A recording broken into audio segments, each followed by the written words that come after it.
বৃন্দাবন ধামের ব্রজভূমির হৃদয়ে অবস্থিত যেন আরেকটি তীর্থক্ষেত্র, যার নাম হলো বর্ষানা ধাম। এই পবিত্র ভূমিকে ভক্তরা শ্রীমতী রাধারানীর নিবাসস্থলী হিসেবে শ্রদ্ধা করেন।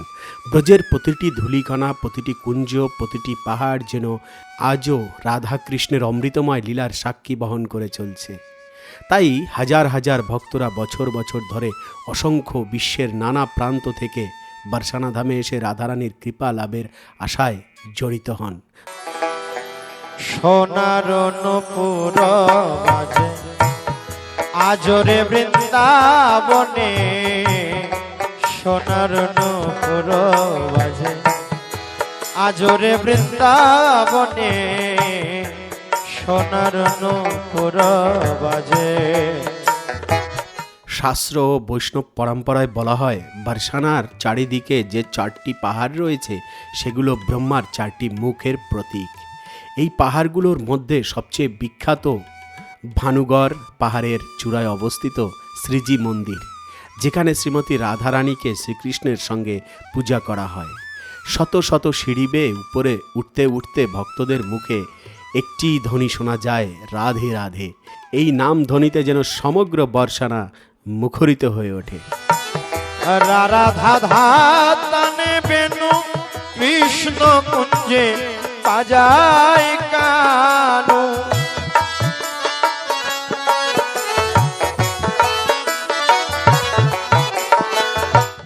রাধারানীর পিতা ছিলেন বৃষভানু মহারাজ এবং মাতা কীর্তিদা দেবী।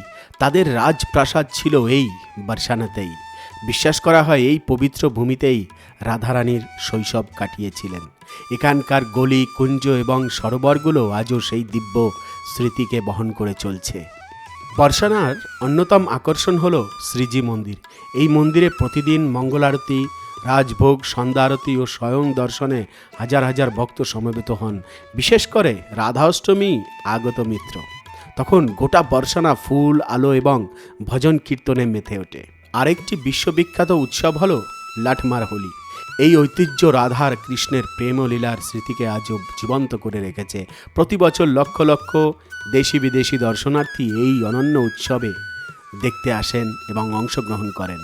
বর্ষানা ধামে দর্শনীয় স্থানগুলোর মধ্যে শ্রীজি মন্দির, মানগড়, দানগড়, মোরকুটি, শঙ্করীখোর, কীর্তি মন্দির এবং আশেপাশের বহু প্রাচীন কুণ্ড ও কুঞ্জ রয়েছে। প্রতিটি স্থানের সঙ্গে জড়িয়ে আছে রাধাকৃষ্ণের মধুর লীলাময় কথা। বর্ষানা শুধু একটি তীর্থস্থান নয়, এটি প্রেম, ভক্তি ও আত্মসমর্পণের প্রতীক। শ্রীমতী রাধারানীকে বৈষ্ণবেরা ভগবান শ্রীকৃষ্ণের আহ্লাদিনী শক্তি বা পরম আনন্দময় শক্তি হিসাবে জানেন। তাই কৃষ্ণ ভক্তদের কাছে বর্ষানা ধামের মাহাত্ম্য অপরিসীম। আপনি যদি কখনো ব্রজভূমি ভ্রমণে আসেন তবে অবশ্যই বর্ষানা ধাম দর্শন করবেন। যেমন আজকেও আমরা ভক্তদেরকে নিয়ে বর্ষানা ধাম দর্শনের জন্য এসেছি। যদিও বা আগের ভিডিওতে অনেকবার বর্ষানার এই মন্দির দর্শন করিয়েছি, তবে চলুন আজকে এর পাশের আরেকটি লীলার স্থানে দর্শনের জন্য আমরা এগিয়ে যাই। ওই যে দেখুন দেয়ালে ছবিটা দেখা যাচ্ছে, চুরি ফিতা বিক্রি করছে। যান, মন্দির দর্শন করুন। হলো দান ঘর। সোনার নূপুর বাজে আজরে বৃন্দাবনে, সোনার নূপুর বাজে আজরে বৃন্দাবনে, সোনার নূপুর বাজে।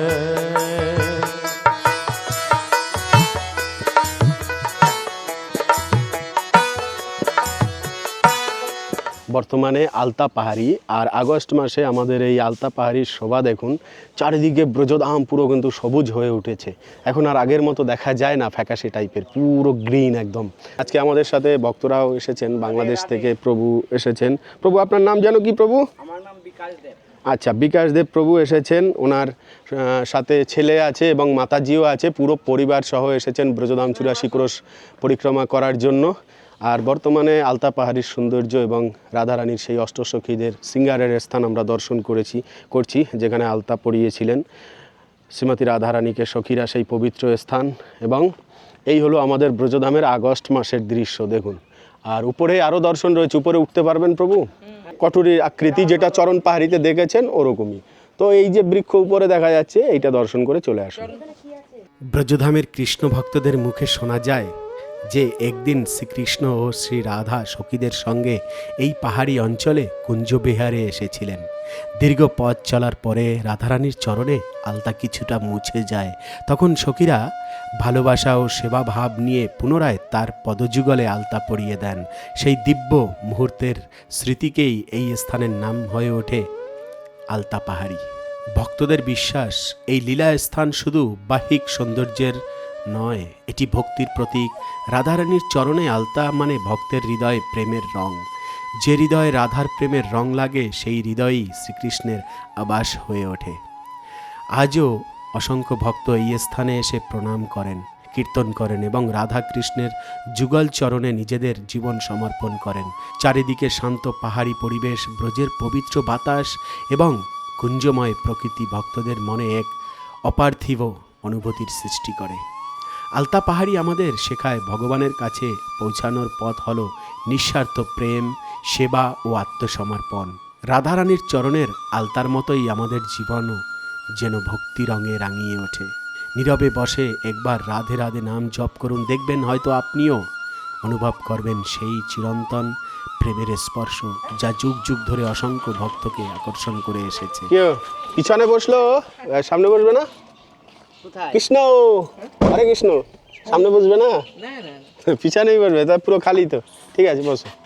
আলতা পাহাড়ি দর্শন করার পরে এবারে যে গন্তব্যস্থল, সেটি হলো আমাদের সবার প্রিয় কদমখণ্ডির বন। কদমখণ্ডি যাওয়ার মার্গ এত সুন্দর, তাহলে মিত্র এখান থেকেই আমাদের কল্পনা শুরু হয় পৌঁছে আমরা কতটা সুন্দরময় স্থানে প্রবেশ করব। আসলে কদমখণ্ডির বনের সাথেই যুক্ত রয়েছে কদম বৃক্ষ, আর ভগবান শ্রীকৃষ্ণের প্রিয় এই বৃক্ষের মহিমাই সেখানে আপনি দর্শনে পাবেন। সেখানে ভুরি ভুরি ময়ূরেরা কদম বৃক্ষের ডালে ডালে নৃত্য করছেন এবং ভগবান শ্রীকৃষ্ণের বংশীর ধ্বনি অনুভব করছেন। কদম গাছের সঙ্গে ভগবান শ্রীকৃষ্ণের সম্পর্ক অত্যন্ত গভীর। শাস্ত্রে ও বৈষ্ণব কাব্যে বারবার উল্লেখে পাওয়া যায় যে কদম গাছের ছায়াতেই শ্রীকৃষ্ণ বংশী বাজাতেন। সেই মধুর সুরে গোপ, গোপী, গাভী, হরিণ, এমনকি পাখিরাও মোহিত হয়ে যেত।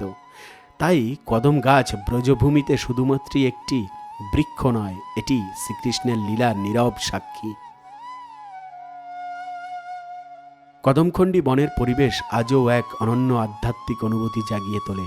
চারিদিকে কদম বৃক্ষ, পাখির কলতান, মৃদু বাতাস আর ভক্তদের হরিনাম, সব মিলিয়ে মনে হয় যেন দাপর যুগের সেই ব্রজভূমি এখনও এখানে জীবন্ত হয়ে আছে।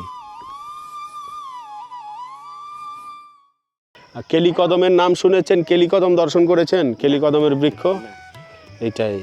মাতাজি, কেলিকদমের নাম শুনেছেন না ছোটবেলা থেকে অনেকবার? হ্যাঁ, কেলিকদমের বৃক্ষে উঠে শ্রীকৃষ্ণ বংশী বাজায়। ক্ষীরকদম কোনটায়? টের কদম, টের কদম, ওখানে কেলিকদম আছে। এই যে বড় বড় বৃক্ষগুলো, এটাই হলো কেলিকদমের বৃক্ষ। এই যে দেখুন, ওই যে ওই যে বসে আছে, এই সাইড দিয়ে আসেন। ওই ওই যে, হ্যাঁ, অনেক ময়ূর এখানে। হ্যাঁ, ওই অত দূর জুম আসবে না, ভিডিও অনেক করছি। জায়গা সামনে পায়। দেখুন কেলিকদমের রূপটা দেখুন একবার, দেখেছেন? এ হলো দিব্য, এই বৃক্ষকে দিব্য বৃক্ষ বলা হয়। আচ্ছা, এই হলো কেলিকদমের ফুল, সবার ভাগ্যে কিন্তু হয় না মাতাজি। এই যে ফুল ফুটে আছে, এই একটা ফুল ওম গোবিন্দায় নমঃ বলে, হ্যাঁ, তারপরে ছিড়ুন, তাহলে কি হবে? ভগবানকে অফার করা হয়ে যাবে। কেন, ব্রজের ফুল তো এমনিতে তুলতে নাই এভাবে, ঠিক আছে? হাতে পাইতেন না তো, এটা তো আর এক জ্বালা।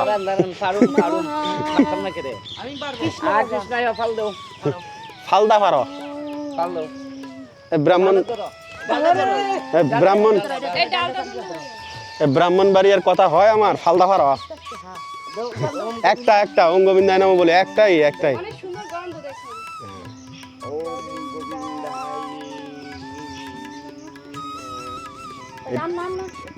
আর নিও না, এগুলো আসলে ভগবান দেখছেন, এই হলো অরিজিনাল কদম্ব ফুল।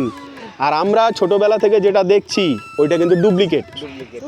এইটা হ্যাঁ হ্যাঁ হ্যাঁ, এইটা হলো অরিজিনাল কদম বৃক্ষ, বুঝলেন? হেবি না? গন্ধ খুব সুন্দর না? বেশ, চলুন। এ ব্রাহ্মণবাড়িয়ার মানুষদেরকে সব গাছ এখন আমার চিনাতে হবে, তাই না? তমাল বৃক্ষ নেই না? হ্যাঁ, এলো তমাল বৃক্ষ। এনারা সব তপস্যা করতেন এখানে। হ্যাঁ, ওখানে ভজন কুটির আছে। আচ্ছা, দেখুন, এ হলো ব্রজের দিব্য সরোবর। এই সরোবরটা অনেক সুন্দর ডিজাইন, এখন বুঝতে পারছেন না, মানে ডুবে গেছে, ঠিক আছে? হ্যাঁ, এখানে এরকম সিঁড়ি, এরকম আঁকানো বাঁকানো সিঁড়ি করে অনেক নিচ অব্দি আছে, কিন্তু এখন তো জল ভরে গেছে। ওই আমার পুরনো ভিডিওতে দেখবেন, কদমখণ্ডির বনের ভিডিও রয়েছে অনেকগুলো, তো তাতে এখানে আছে আর কি। দারুণ এক এখানের মানে দৃশ্য। হ্যাঁ, সেই মন্দির ওই আগে ওখানে। প্রচালিত বৈষ্ণব বিশ্বাস অনুসারে এই অঞ্চলে ভগবান শ্রীকৃষ্ণ সখদের সঙ্গে গোচারণে আসতেন। তখন বংশীধ্বনি বাজাতেন, কখনো হাসি আনন্দে খেলায় মেতে উঠতেন, আবার কখনো রাধারানী ও সখীদের সঙ্গে মধুর মিলন লীলায় অংশ নিতেন। সেই কারণেই কদমখণ্ডী বনকে প্রেম ও ভক্তির এক বিশেষ তীর্থ হিসাবে মানা হয়। বৈষ্ণব আচার্যেরা বলেন, ব্রজের বনগুলি কেবল ভৌগোলিক স্থান নয়, এগুলি চৈতন্যময় লীলাক্ষেত্র। ভক্তি ও শ্রদ্ধার সঙ্গে এই স্থান দর্শন করলে হৃদয়ে রাধাকৃষ্ণের প্রতি গভীর অনুরাগ জাগ্রত হয়। অনেক সাধু সন্ত এখানে নির্জনে জপ, কীর্তন ও স্মরণ ভজন করেছেন। অনেক তীর্থযাত্রী বলেন, কদমখণ্ডী বনে প্রবেশ করলেই এক অদ্ভুত শান্তি অনুভব হয়। শহরের কোলাহল যেন মুহূর্তে মিলিয়ে যায়, বাতাসে ভেসে আসে ভক্তির আবেশ। অনেকের বিশ্বাস, আন্তরিক ভক্তি ভরে এখানে নাম সংকীর্তন করলে ভগবানের কৃপা লাভ সহজে পাওয়া যায়। যদিও এটি ভক্তদের আস্থার বিষয়, তবু যুগের পরে যুগ ধরে এই বিশ্বাস ব্রজবাসীদের হৃদয়ে অটুট রয়েছে। কদমখণ্ডির বন আমাদের মনে করিয়ে দেয়, শ্রীকৃষ্ণের লীলা কখনো কেবল ইতিহাস নয়, এটি ভক্তির মাধ্যমে আজও অনুভব করা যায়। তাই এখানে এলে শুধু ছবি তুলে ফিরে যাওয়া নয়, কিছুক্ষণ নীরবে বসে হরিনাম জপ করা, কীর্তন শোনা এবং এই পবিত্র পরিবেশকে হৃদয়ে ধারণ করাই প্রকৃত তীর্থ দর্শনের আনন্দের অনুভূতি। তো মিত্র, আমাদের ব্রজের প্রসিদ্ধ যে নাগা বাবা রয়েছে এই কদমখণ্ডিতে, ওনার সমাধিস্থল হলো এটি। আচ্ছা, দেখুন, সাধু মহাত্মাদের যদি আমরা পরিক্রমা না করি, তাদেরকে দর্শন যদি আগে না করি, সাধু মহাত্মাদের অ্যাকচুয়ালি আমরা দর্শন করব কেন? একটা প্রশ্ন তো জাগতে পারে, ভগবানকে দর্শন করলে আর সাধু মহাত্মাদের দর্শন করলে লাভ কি? দেখুন, ভগবানকে দর্শন করলে আনন্দ রস সব কিছু পাবেন, প্রেরণা কোনো দিন পাবেন না। আর প্রেরণা যদি, ভক্তির প্রেরণা যদি পেতে হয়, তাহলে কিন্তু সাধু মহাত্মাদের চরণ ধরতে হবে, তাদের সঙ্গ করতে হবে, তাদের জীবনী পড়তে হবে, তাদের মহিমা জানতে হবে, তবে কিন্তু প্রেরণা জাগবে ভক্তিতে বা ভগবানকে পাওয়ার। ভগবানের কাছে গেলে কিন্তু প্রেরণা কখনো পাওয়া যায় না, ভক্তির রস পাওয়া যায়। তো সেই জন্যই সাধু মহাত্মাদের কাছে যেতে হবে। ভাগবতমের 10ম স্কন্ধে বর্ণিত রয়েছে, বৃন্দাবনের বনরাজিতে শ্রীকৃষ্ণ গোপবালকদের সঙ্গে গো চরাতেন। সেই বনরাজি ছিল কদম, তমাল, অশোক, বকুল ও নানা ফুলে ভরা। যখন শ্রীকৃষ্ণ তার মুরলীধ্বনি বাজাতেন, তখন সমগ্র বৃন্দাবন ধাম স্তব্ধ হয়ে যেত। 10ম স্কন্ধের 21 অধ্যায়ে গোপীরা বলেন, ময়ূরপুচ্ছধারী, কর্ণে কর্ণিকার ফুল, গলায় বৈজয়ন্তী মালা এবং অপরূপ সৌন্দর্যে সজ্জিত শ্রীকৃষ্ণ যখন বংশী বাজিয়ে বৃন্দাবনের বনে বিচরণ করতেন, তখন সমগ্র প্রকৃতি মোহিত হয়ে যায়। শুধুমাত্র ভাগবত নয় মিত্র, শ্রীল রূপ গোস্বামী তার বিদগ্ধ মাধব উজ্জ্বল নীলমণি গ্রন্থে এই কদম বনের সৌন্দর্য ও শ্রীকৃষ্ণের বনবিহারের বর্ণনা দিয়েছেন। সেখানে কদম ফুলের সুবাসকে রাধা কৃষ্ণের প্রেম ও লীলার অনুকূল পরিবেশ হিসাবে বিচিত্র বর্ণনা হয়েছে। এবং শ্রী কৃষ্ণদাস কবিরাজ গোস্বামী চৈতন্য চরিতামৃত বর্ণনা করেছেন, মহাপ্রভু যখন বৃন্দাবনে প্রবেশ করেছিলেন, তখন ব্রজের বৃক্ষ, লতা, পশু পাখি সব কিছুর মধ্যেই তিনি শ্রীকৃষ্ণের লীলার প্রকাশ অনুভব করতেন।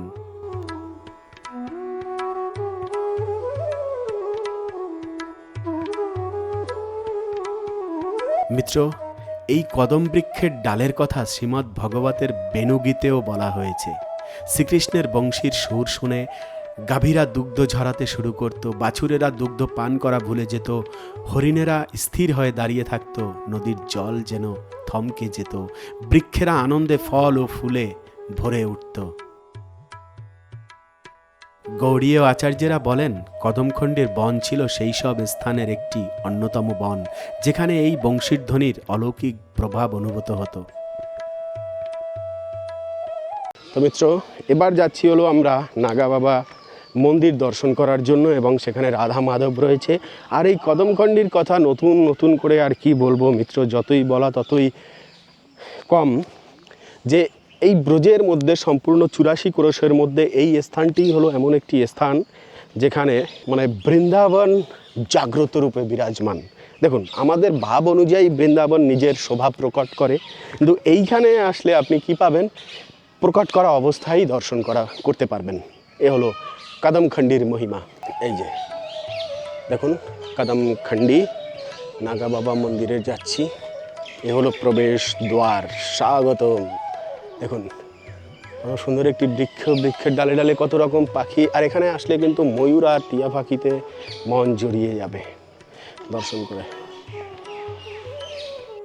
আর মিত্র, এই ভূমির মাহাত্ম্য কী বা বর্ণন করি? চৈতন্য মহাপ্রভুর ব্রজ দর্শনের কথা আমরা সবাই জানি। গৌড়ীয় বৈষ্ণবেরা বর্ণনা করেছেন যে চৈতন্য মহাপ্রভু বৃন্দাবন পরিক্রমাকালে ব্রজের বহু লীলাস্থানে প্রেমাবশে কেঁদেছিলেন। চৈতন্য চরিতামৃতেরও এর বর্ণনা পাওয়া যায়। বৃন্দাবনের বৃক্ষ লতা ভূমি দর্শন করেই তিনি কৃষ্ণ প্রেমে অচেতন হয়ে পড়তেন। ওই ঐতিহ্যের ধারাবাহিকতায় আজও বহু বৈষ্ণব কদমখণ্ডির বনে এসে জপ কীর্তন ও স্মরণ ভজন করে থাকেন। রাধা ধাতানে বেনু কৃষ্ণ কুঞ্জে বাজায় কানু,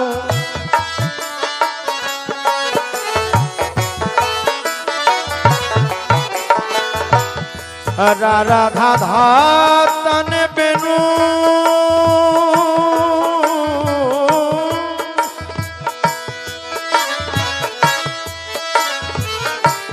রাধা ধাতানে বেনু কুঞ্জ বনে বাজায়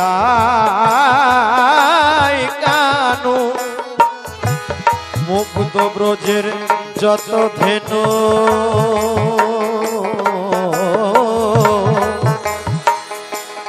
মুগ্ধ ব্রজের যত ধেনু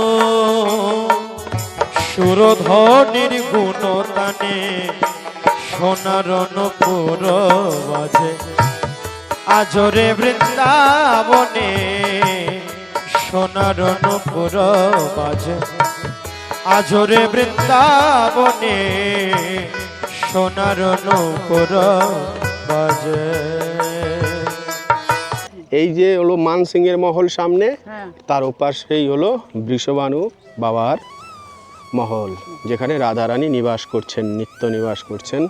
আর এই যে ডান দিকে দেখুন কীরকম গভীর বন, এর ভিতর থেকে রাস্তা আছে, কিন্তু আপনি ওই রাধা সরোবরের ভিতর থেকে সোজা এইভাবে চলে আসা যায়। তখন কি হয়, মান মন্দিরটা দর্শন করা যায় না, ওই জন্য এটা আমাদের কি হলো, একটা পরিক্রমা হয়ে গেল। হ্যাঁ, এটা হলো পরিক্রমা হয়ে গেল। এই তো 12 মাস আমাদের মোটামুটি এই কাগজি ফুলটা ফোটে ব্রজে। খুব সুন্দর না ফুলটা? আর এই আগস্ট মাস বলে এই বৃক্ষগুলো প্রচুর পাতা দেখতে পাচ্ছেন, এগুলো আবার জুন মাসে মানে মে মাসের সময় সব ঝরে যায়। আর ভগবান শ্রীকৃষ্ণের গোচরণের ভূমি হলো বাদিকের এই যত মাঠ দেখছেন এগুলো। হ্যাঁ, নন্দ বাবা বিশ্বভানু বাবার কত গোমাতা ছিল? 1 লক্ষ না 9 লক্ষ না, 9 লক্ষ বিশ্বভানু বাবার হ্যাঁ 9 আমার লক্ষ বাবার 9 লক্ষ গাভী আছে। 9 লক্ষ তো নন্দ বাবার, না নন্দকে নন্দ বাবার 1 লক্ষ। শ্রীকৃষ্ণের 9 লক্ষ। না 11 লক্ষ হলো রাধারানীর, 11 লক্ষ আর শ্রীকৃষ্ণের হলো 9 লক্ষ। তাহলে সবচাইতে ধনী হলো শ্রীমতী রাধারানী। ওই জন্য নন্দগ্রামে গেলেন যে মনে হলো না একটু গরিব, হ্যাঁ, আর এখানে কিন্তু একটু বড় লোক ভাইব আছে না। এটাই তো, মানে যা শাস্ত্রের সাথে তো মিল থাকতে হবে। লক্ষ গাভী আছে হ্যাঁ কৃষ্ণ কি বলতো না